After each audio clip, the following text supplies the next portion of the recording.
Okay. So welcome everybody. This is our third Chol HaMoed lunch shear. So today's title was "Seeing God at the Sea," and I just want to examine what was the impact of seeing Hashem at the sea. We know the Torah says a number of times that the Jewish people saw Hashem, and here we have a pasuk that it should sound remotely familiar. Vayar Yisrael Mitzrayim mate Vayusha Hashem Yamahu and Yisrael Mitzrayim. Right, so Hashem saves the Jewish people from Mitzrayim. Vayar Yisrael Mitzrayim mate al Sfat Hayam. So first, the Jewish people see the Mitzrayim are all like dead, sprawled out on the seashore. I'm sure that was quite a sight. Vayar Yisrael Aliyah Gdola Asher Asa Adonai b'Mitzrayim. So the Jewish people saw that Hashem's great hand that He did for them to Mitzrayim, and they feared they feared Hashem, and they believed in Hashem, and they also and Moshe his servant, as well as during the Az Yashir song, it says Zeh Keli Van Behu, that famously the Mefarshim say they were able to point, they were able to see the Rabbona Shalom. So this clearly was a great experience when they were collectively had this experience of Hashem at the sea, and just what did that do for all the parties involved? That's what I want to examine for a little bit. So as always, we should start with Rashi. I think he's earned that spot. So Rashi explains, what did they see? He says they saw the Egyptians dead. Okay, that was significant for them. And here I have it, that Vayar Yisrael Mitzrayim mate, right, that they saw the dead Egyptians. Shepaltan Hayam al Sfato, right, that they were all dead on the seashore. Kidei Shelo Yomer Yisrael, so the Jewish people won't say, Kishem she'anu olim mitzad, just like we were able to kind of walk our way on this path. Kachem olim mitzad achar rachok mimenu v'yirdefu acharenu, right? That maybe some of the Mitzrim found another path and they went their own way and they're going to come and get us. So says Rashi, it was important for the Jews to see that the Jews were dead, that the Mitzrim were dead, and that they wouldn't come later and surprise them. Gotcha! We were just kidding before, but now we're real. No, none of that. They had closure at Kriyas Yamsuf, and that was significant for them, and that led them to then believe in Hashem. So according to Rashi, maybe that the Jews saw the dead Egyptians, and that was what really drew them in terms of Emunah. And there's another idea, I think, from the Netziv that was really poignant, and it starts with a notion that's found in the Midrash, also quoted in Rashi, where we find in Shirat Az Yashir that the Mitzrim are referred to by a number of different metaphors. So Rashi explains on the words right, Tehomot Yechasyumu Yardu Vimtzolo Kimo Oven, that they were covered up by deep waters, and they fell down to the bottom like stone. Okay, so Rashi in that pasuk says, Uvamakom acher, in a different place in the song, it says, Salalu ka'oferet, right, that they fell like lead, right, b'mayim adirim, right? I hope that sounds familiar. And then another, Uvamakom acher, yochlemu kakash, right, that they were swallowed up like kash, like straw. So what's the deal? Why are there's these three different references to the Egyptians by three different things? We have stone. Are they like straw? Are they like lead? What's the deal? And so Harshaim kakash hochlim umatarfin olin v'yardin. And so Rashi explains there was different kinds of Egyptians. That the Rishaim, the really wicked ones, would fall like straw, right? They would go up and then down. Picture like a blade of straw in the wind or in the water. It was sinking and then it was bashed this way and that way. So the really wicked Egyptians, they took a beating, right? They were like the straw. But Beinonim ke'even, the Beinonim, the average ones who were like not so terrible, but also not so good. So they felt like a stone, like, slowly but surely, like, they sank to the bottom, and it wasn't so quick for them. It wasn't so like drawn out either. They definitely died and probably suffered some, right? Suffocating isn't fun, but it wasn't like a quick death, and it wasn't like a long drawn out affair, right? Those are the Beinonim. And then the Hakisherim, if you could imagine such a thing, Ka'oferet, Shanachu Miyad. But the ones who are like, I don't know, decent bad guys, I don't know if they make such a thing, but says Rashi, the Egyptians who weren't so bad, who were Kisherim, they just fell like lead. You know what? Hashem had a little bit of mercy on them, I suppose, and didn't prolong their agony. They just kind of sunk to the bottom like lead, which is really, really dense and heavy. Pretty cool that Rashi knows that. But yeah, so their death wasn't like a whole great long drawn out suffering. It was better than the Beinonim and better than the Rishayim. So there's these different groups, and says the Netziv, that is what the Jews saw when they were looking at the sea, and on the pasuk that they saw the Mitzrim that were dead. The Netziv says that the Jewish people also knew who the Kesherim were, who the Beinonim were, and who were the really, really bad guys, the Rishaim. And they're watching the difference in how each Egyptian was dealt with by Hashem. And they're thinking, oh, wow, if Hashem knows that this guy wasn't so bad, but then that guy was terrible, if he's able to figure that out, he must have been with us this whole time. And that just put their suffering in a whole new context. That, wow, Hashem is demonstrating to me that every tear that I cried, every time I bled, every time that he was there. And now that the Egyptians are being paid back in kind for what they did, commensurate with their level of badness. Right? So the Jews saw that, and their experience of God at the sea was, according to the Netziv, was validating that Hashem was there the whole time. And maybe I didn't realize when it was happening, but now I see. Now I'm able to turn around and look back and see that Hashem was with me every step of the way. And that's what led them to believe. So that's another idea.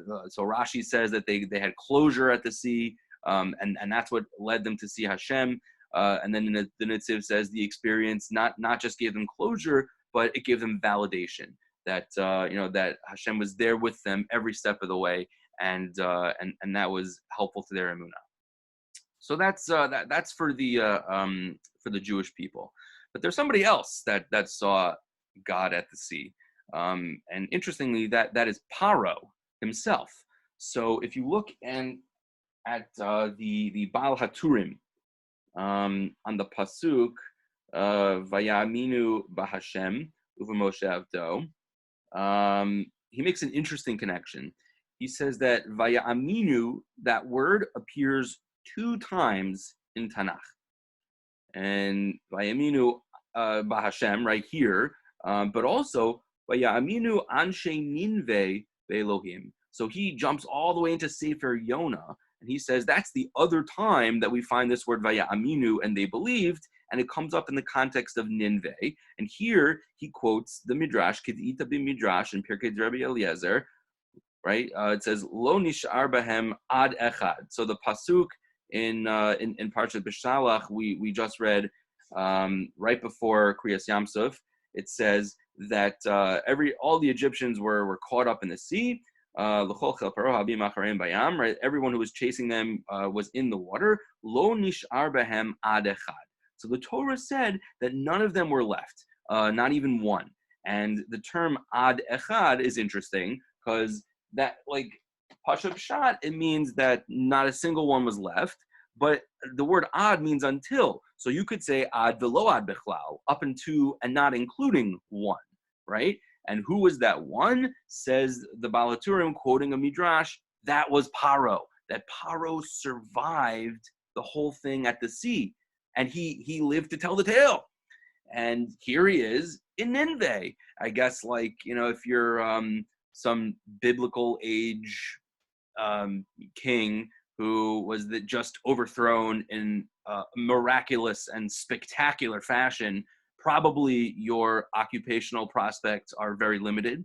So I guess the headhunters were like, well, we're not going to set you up with a whole empire because we know how that ended. But maybe you can be in charge of like a big city. Like Nineveh is like not world scale. You can't be king of the world anymore, but you could be king of Nineveh. Like it's like a top-notch kind of a place. So that's where Paro is. And I know what Ezra's going to say. Ezra's going to say, yeah, but Sefer Yonah happened like hundreds of years after Kriyas Yamsuf. And you're right. That's true. It might, realistically, according to how time works, it might not be possible for that to be the same Paro. But there is this kind of recycling of characters in Tanakh that goes on in Midrashic literature, and it really is in the Midrash. So we're just going to go with the Midrash for right now. That's like the academic answer. But hashkafically, maybe we could say that Hashem wanted a survivor and gave Paro some kind of long life or something, just that he could be Mefar Same the Nace. That's also possible. I don't know. It's a good question, good objection, fair, not arguing. But for the sake of the limud, we're going to go with the Midrash. So Paro winds up in Nineveh, right? Let's see what happens, right? When Yonah comes, right? We have Sefer Yonah, and he goes to Nineveh, and it was this big city, and he says that Od Arba'im Yom v'Ninveh Nehepachet, right? So he brings the prophecy, 40 days, and then Nineveh is going to be turned over. And right away, Vayamninu Anshe Ninveh Belohim, that they believed in God. Vayikru Tzom, Vayilbishu Sakim, Migdolam, Ve'ad Katnam, right? So they really get with the picture, right? They're wearing sackcloth from the old into the young. Vayigaha Davar El HaMelech, right? And so the matter was made known to the king, El Melech Ninveh. And what does Paro do? He gets off his throne. Whoa. And he takes off his crown me'alav. And he joins the crew. He puts on sackcloth and he's sitting on the ashes. And he's really taking this seriously.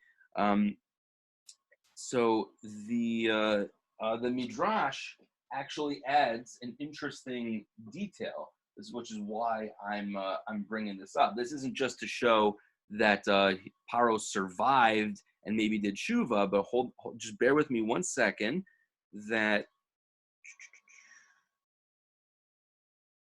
So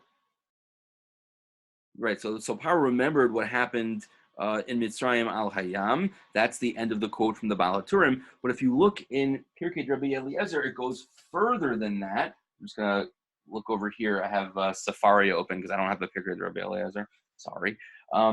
But it says, Kishashalach HaKadosh Baruch Hu Liyona lahanvei aleha la'acharava. So when Hashem dispatched Yonah to go prophesy to Nineveh that there's going to be a destruction, Shama Paro, right? Paro heard the Amad Mikiso, right? Just like we read in the Psukim, that he stood up from his throne. The Karabigadav, ups the ante a little bit, that he tore his clothes. Lavash sakva efer, right? He puts on sackcloth and sits on ashes.